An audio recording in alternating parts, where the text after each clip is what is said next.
वो महान बन सकता है। ते जेकर कहिए शराब पीती हुए गंदियां गंदियां गालां कड्ढी जावे ते कोई उन्हों कह देवे नीच खानदान दा, ते वो कह दे वेखो जी मैनू उन नीच क्यों कहा, उन नीच ही कर्म किया, वो नीच है। असी वो कर्म करने ने जिदे करके महान होइए, जिदे करके ऊंच होइए। गुरु जी ने सानू महान कर्म कर ले कहा। गुरु जी ने क्या सी,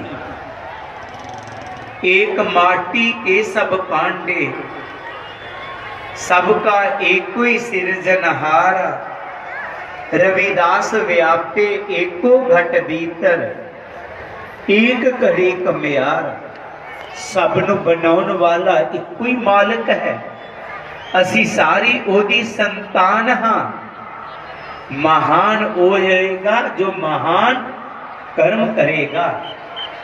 तो असी महान कर्म करने ने, असी ऊंच कर्म करने ने, सब तो पहला महान कर्म कि असी प्यार ना रहना है। गुरु प्यारी सत्संगत जीओ, सतगुरु रविदास जी ने अपनी बाणी च कहा सी, सत संगत मिल रही है महादेव, जैसे मधु मखीरा। गुरु जी कहते ने इस तरह प्यार ना रहना जिस तरह मधुमक्खियां रहिंदियां। मधुमक्खी सबना दे विच डंग हुंदा, पर कदे भी अपनी साथन वो डसदी नहीं है। हजारां दी तादाद च जुड़ियां रहिंदियां ने, प्यार दे ना रहिंदियां। गुरु जी ने कहने का भाव केवल प्यार ही नहीं, एक होर भी गुण है। वो मधुमक्खियां अपने घरां च हमेशा अमृत इकट्ठा करदियां ने, कभी भी गंदगी ते नहीं बैठदियां, कभी भी तुसी बुरी संगत नहीं करनी, हमेशा नेक लोगों की संगत करनी है। गुरु जी का कहना है, उवें रह समाज विच कुल मिल के, जिवें सत्ते च मक्खियां रहिंदियां ने,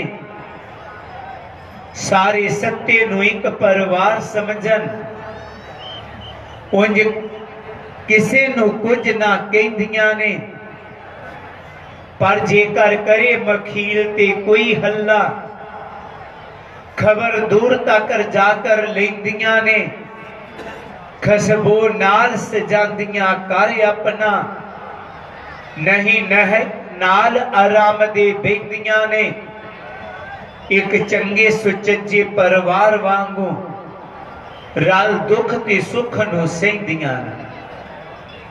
जिस तरह वो मधुमक्खियां दा आपसी प्यार है, इसी तरह गुरु जी का उपदेश है कि तुसी भी प्यार ना रहना।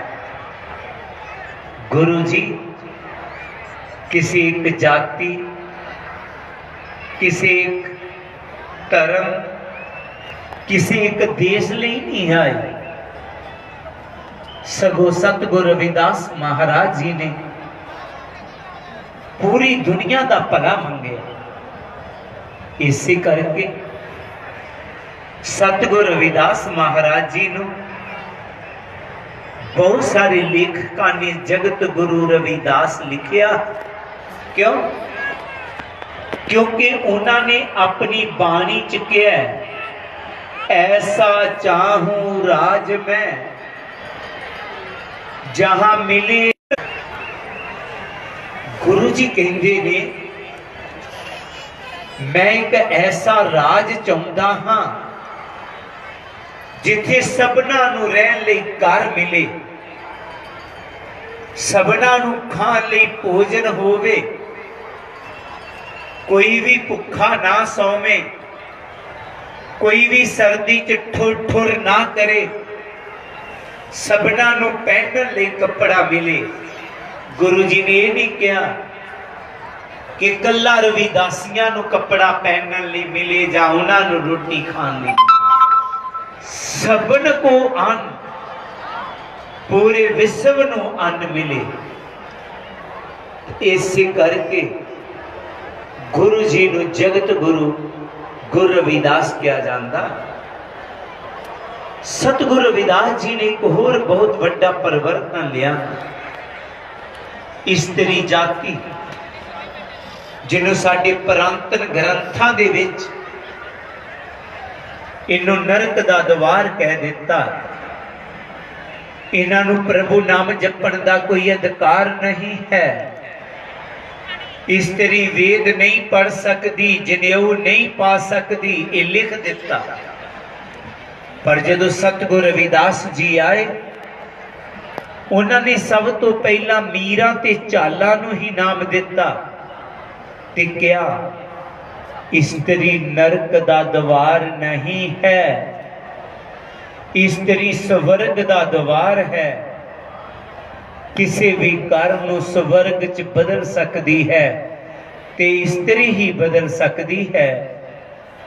उन्होंने प्रभु नाल अपना नाता जोड़िया ही इस्त्री ते मर्द दा ते कह दिता, सह गई सार सुहागन जाने, ताजे अभिमान सुख रलियां माने।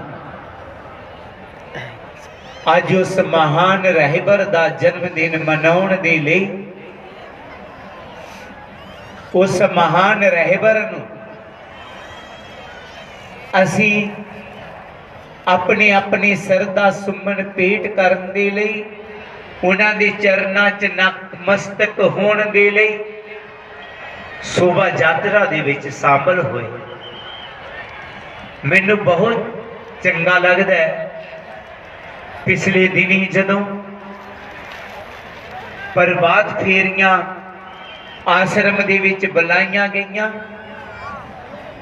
गुरु प्यारी सत्संगत जीओ, सुबह 4:30 बजे तो लैके 7 बजे तक जिस तरह अज संगतां शोभा यात्रा च पहुंचियां ने, इसी तरह संगतां आश्रम दे विच अपनियां अपनियां प्रभात फेरियां लैके पहुंचियां।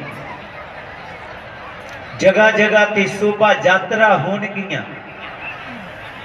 27 तरीक नूं जगह जगह ते गुरु जी दे जन्मदिन मनाया जा रहा है। लंगर कीते जाणगे, कीर्तन दरबार होणगे, भजन होणगे, किते गीत संगीत होएगा, किते बुद्धिजीवियां दे विचार होणगे। उस तो बाद असी सारे भुल जावांगे गुरु जी नूं। आप नूं नहीं कह रहा, आप च 80% संगत ऐसी है जो रोजाना गुरु जी के उपदेशों नूं याद करती है। लेकिन बहुत सारे लोग इस तरह के ने जिहड़े कि 4-5 दिन या 10 दिन महीना बड़ा गुरु जी का जस गाएंगे और उसके बाद चुप करके बैठ जाएंगे। किसी ने बड़ा सुंदर लिखे है, आया जन्मदिन गुरु रविदास जी का, पिंड शहर दे विच इकट्ठ होया, भोग पाया ते लाया अन्न पानी, पुण्य खटिया जिन्ना क खट होया, चाकी निकली गीत संगीत होया, किते वध होया किते घट होया। 2 दिन विच रौनकां मुक गईयां, आई खुशी दा खात्मा झट होया। सानू सोचना पवेगा मिल बैठ के किवें खुशी विच होर सुधार करिए, किवें गुरु जी दी सिक्ख्या नूं रोशन सारे जी विच संसार करिए।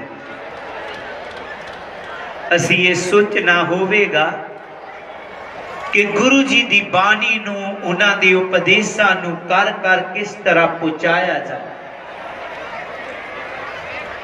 गुरु जी ने एक गल कही, कहे रविदास खलास चमारा, जो हम सहरी सुमीत हमार। बेगमपुरा शहर को नाओ, दुख अंदाओ नहीं तै ठाओ। नात सबेस खिराज ना माल, खौफ ना खता न तरस जवार। गुरु जी कहते ने मेरा वतन मेरा शहर कैसा है? बेगमपुरा शहर को नाओ। बेगम जिथे कोई गम नहीं है, जिथे कोई दुख नहीं है, उथे आंदो चिंता नहीं है। ये चिंता चिखा बरोबरी, जो केले मुड करीर ओ झूले ओ पछे चोटा सही शरीर। गुरु जी कहते मेरे बेगमपुरे चिंता नहीं है। नात सबेस उथे घबराहट नहीं है। माल उथे जायदादां दे झगड़े नहीं हन।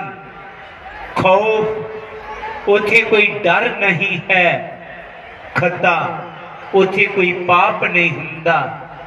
तरस जवाल उथे कोई तरस लायक नहीं है। वो मेरा वतन है, वो मेरा देश है। ते मेरा श्रद्धालु मेरा सेवक कौन है? जिहड़ा उस बेगमपुर दा वासी होवेगा, उस स्वर्गां दा वासी होवेगा। वो बेगमपुर दे वासी असी बनांगे किस तरह? जदों गुरु जी दी बाणी नूं अपने जीवन च अपना लवांगे। गुरु जी ने की किया? सब तो पहला उन्होंने प्यार ना रहना कहा, ते दूजा उन्होंने कहा सुरसरी सल्लल किरत बार नीरे, संत जन करत नहीं पानन। मेरा जेड़ा श्रद्धालु है, मेरा जेड़ा सेवक है, मेरा जेड़ा सिख है, वो कदे भी नशे सेवन नहीं करेगा। शराब पावे गंगा जल्दी भी क्यों ना होवे, वो कदे नहीं पीवेगा। गुरु प्यारी सत्संगत जी, फिर गुरु जी ने कहा और एक मांगियो भगत चिंतामन, जनी लिखायो असंत पापी सन। कि भगती जेड़ा मंगेगा, सिमरन ते बैठेगा, वो बेगमपुरा बना लवेगा। गुरु प्यारी सत्संगत जी, बहुत सारे धर्म ग्रंथां च सियाने लोकां ने यह गल लिखी है कि जेड़े चंगे बंदे ने मरण तो बाद स्वर्गां च जांदे ने, ते जेड़े माड़े बंदे ने वो मरण तो बाद नरकां च जांदे ने। पर सतगुरु रविदास महाराज जी ने कुछ होर किया। उन्होंने कहा जेड़ा मेरा श्रद्धालु है, जेड़ा मेरा सेवक है, वो जिथे भी जावेगा उथे ही स्वर्ग बना देवेगा। की क्या है कि जेड़ा मेरा श्रद्धालु है, जेड़ा मेरा सेवक है, मेरा जेड़ा मेरा सिख है, वो जिथे भी जाएगा उथे ही स्वर्ग बना देगा। मेरी बेनती रहेगी, तुसी सारे सतगुरु रविदास महाराज जी दे सच्चे सच्चे श्रद्धालु हो। एहो जे गुनाह नूं अपने च लियाना, तुहाडा अपना भी जीवन स्वर्ग बने, और जिथे भी तुसी जावो उथे ही स्वर्ग बना देवो। चाहे वो मेरिया बेटियां ने, चाहे वो मेरे बेटे ने। ठीक है, सारे लोग इको जे नहीं हो सकते, पर असी गुरु जी दे सेवक हाँ ना, असी उन्हां दी गल नूं मनना है। असी वो नहीं बनना कि जिथे जाइए उथे नरक बना दईए। असी वो सेवक बनना है कि जिथे भी जाइए उथे ही स्वर्ग बना दईए। सो सतगुर रविदास जी दे चरना च बेनती है, पातशाह जितने भी इथे संगत पहुंची हुई है, इन्हां ते किरपा करना, इन्हां ते बख्शिश करना, इन्हां नूं अपने सच्चे सुच्चे श्रद्धालु बनाना। इन्हां चो क्रोध खत्म हो जावे, इन्हां चो नफरत खत्म हो जावे, ये नशियां तो मुक्त हो जान ते जिथे भी जान उथे ही अपने जीवन नूं और उथों दे लोकां नूं स्वर्गां वर्गा माहौल दे सकन। यही गुरु जी का सच्चा प्रकाश दिवस मनाना होएगा कि गुरु प्यारी साध संगत जी, यही शोभा यात्रा गुरु जी की सच्ची होएगी कि गुरु जी की शोभा जिदे च वधेगी।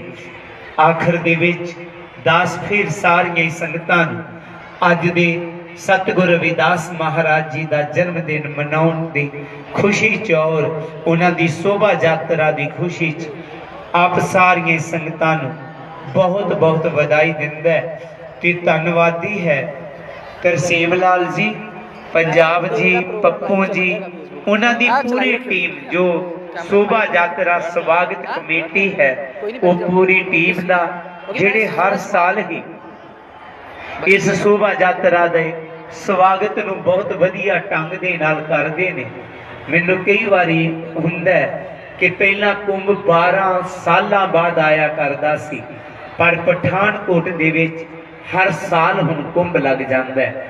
जो ਚੱਕੀ पुल तो असीं चलदे हां, इत्थों तक संगत ही संगत और हर पासे वो अमृत बाणी दा वहा बह रहा हुंदा है। गुरु प्यारी साध संगत जीओ, जिथे अज आप शोभा यात्रा च जुड़े हो, उत्थे 27 फरवरी नूं गुरु जी का जन्मदिन भी हर जगह जगह ते मनाया जा रहा है। आपने हर जगह ते शामिल होना है।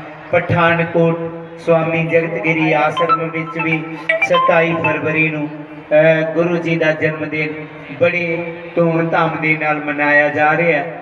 सवेरे 11 बजे सतगुरु रविदास महाराज जी की अमृत बाणी के भोग पैणगे ते बाद दे विच जो सवेर का नाश्ता है संगतां लैणगियां ते ठीक 11:30 बजे जिहड़ा अगला प्रोग्राम स्टेज प्रोग्राम है वो शुरू हो जाएगा, 3 बजे तक चलेगा। बुद्धिजीवियों के विचार, गुरु जी दे उपदेशों ते चर्चा ते गीत संगीत, उहदे नाल ही उस दिन एक फ्री मैडिकल कैंप भी लग रहा है, जिहदे विच डॉक्टर मोहन लाल अतरी, डॉक्टर रमन अतरी, ये उन्होंने पूरी टीम जिहड़ी है वो इस मैडिकल कैंप लोगों की सेवा लई आ रही है।